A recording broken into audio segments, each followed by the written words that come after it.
것임이라. 아멘. 할렐루야. 오늘도 하나님께서 사랑하는 여러분들과 함께 하셔서 여러분의 하루가 복된 하루가 되기를 축복합니다.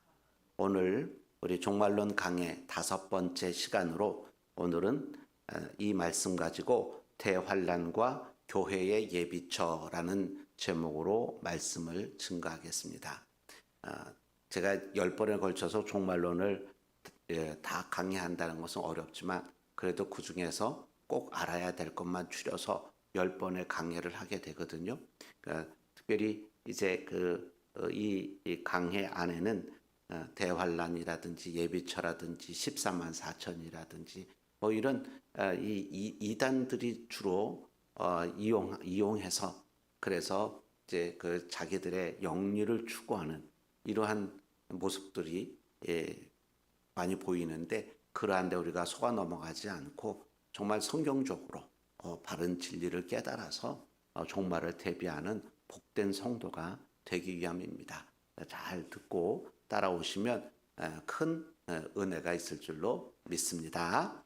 자, 오늘 우리 읽은 말씀 가지고 대환란과 교회의 예비처라는 제목으로 말씀을 증거하겠습니다. 성경은 마지막 시대에 큰 환란이 있을 것을 분명히 예고하고 있습니다. 그러나 하나님은 그 환란 속에서도 자기 백성을 절대 잊지 않으실 것이며 오히려 그들을 통해 자신의 구속사를 완성해 가실 것입니다. 요한계시록은 큰 환란의 기간을 단순한 심판의 때로 묘사하지 않습니다. 그 기간은 하나님의 백성이 정결케 되고 참된 교회가 드러나는 거룩한 구별의 기간입니다. 예비처는 바로 그 거룩한 구별을 통해 드러난 참된 교회를 큰 환란 가운데서 보호하기 위해 하나님께서 마련하신 것입니다. 오늘 우리는 이 예비처의 의미를 살펴보며 하나님이 환란 속에서도 어떻게 교회를 보호하시고 소망으로 이끄시는지를 함께 추적해 보려고 합니다. 첫째로 대환란은 교회를 무너뜨리려는 심판이 아니라 교회를 정결하게 하시려는 하나님의 섭리입니다. 요한계시록 7장 14절은 이렇게 말씀합니다. 내가 말하기를 내 주여 당신이 아시나이다 하니 그가 나에게 이르되 이는 큰 환란에서 나오는 자들인데 어린 양의 피에 그 옷을 씻어 희게 하였느니라. 큰 환란에서 나오는 자들. 하나님은 환란을 통해 세상을 심판하실 뿐 아니라 교회를 정결하게 하시며 참된 믿음을 드러내십니다. 계시록에 나오는 7년 대환란은 전반부와 후반부로 나뉘는데요. 전 3년반은 교회가 복음을 증언하는 시기이고 세상 속에서 알곡과 쭉정이가 구분되는 시기입니다. 특히 이 전 3년반의 마지막 5개월 동안은 요한계시록 9장에서 말하는 황충이의 화가 임하게 되고 이 시기를 통해 하나님은 교회의 신앙을 타작하시고 거짓된 신앙과 참된 신앙을 구별하십니다. 무엇보다 이 기간은 신부가 신랑을 맞이하기 위해 자신을 단장하는 기간이지요. 그러므로 대환란은 교회의 끝이 아니라 시작입니다. 그리스도의 신부로 준비된 성도들은 이 과정을 통해 더 깊은 회개와 순결의 옷을 입게 됩니다. 그리고 하나님은 이 과정을 통해 교회를 정금처럼 빚어낼 것입니다. 둘째로 하나님은 전 3년반이 끝나는 시점에 교회를 예비처로 옮겨셔서 남은 후 3년반의 극심한 환란에서 보호하십니다. 요한계시록 12장 6절은 이렇게 증언합니다. 그 여자가 광야로 도망하며 거기서 1260일 동안 그를 양육하기 위하여 하나님께서 예비하신 곳이 있더라.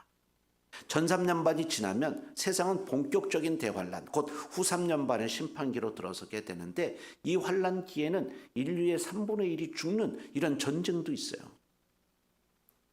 그러나 하나님은 그 전에 교회를 예비처로 인도하십니다. 이 예비처는 단순한 피난처가 아니라 하나님의 초자연적인 섭리 아래 교회를 실제로 세상 가운데서 보호하시는 자리입니다.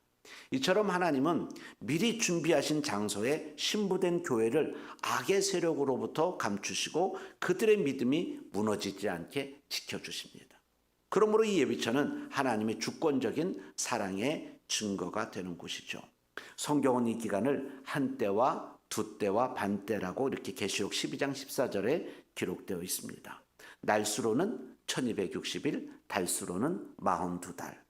곧 후 3년 반 동안 하나님이 교회를 예비하신 곳에서 지키신다는 뜻입니다.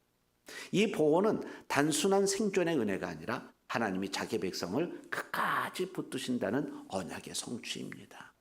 하나님은 절대 성도를 버리지 않습니다. 한번 택한 백성 끝까지 하나님은 이끌어 주십니다. 이스라엘 백성이 광야에서 보호받았던 것처럼 하나님은 예비처의 교회를 숨기시고 지키십니다. 세상의 눈에는 보이지 않지만 그곳은 하나님의 임재가 가득한 자리입니다. 그러기에 예비처는 곧 하나님의 신실하심이 드러나는 장소인 것이죠. 셋째로 예비처는 고난의 회피처가 아니라 영광을 준비하는 하나님의 성전입니다. 하나님이 교회를 예비처로 옮기시는 목적은 단지 피난만이 아닙니다. 그곳은 신부가 신랑을 맞이하기 위한 단장의 자리이죠.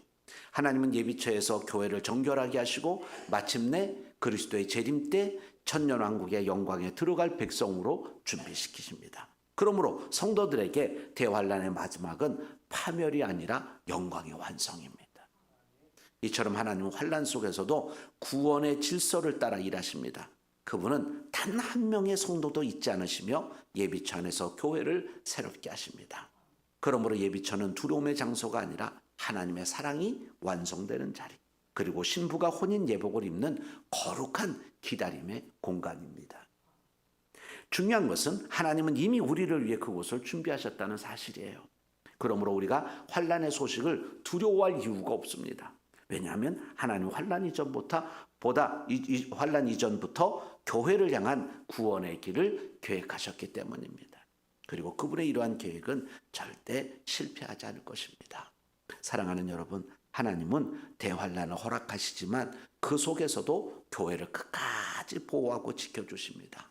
1300년 반 동안 교회를 정결하게 빚으시고 그 후에는 예비처에서 교회를 감추어 지키십니다. 이 모든 과정은 교회를 향한 하나님의 신실한 구속 계획이지요. 그러므로 우리는 두려움 대신 소망으로 이 말씀을 붙들어야 합니다.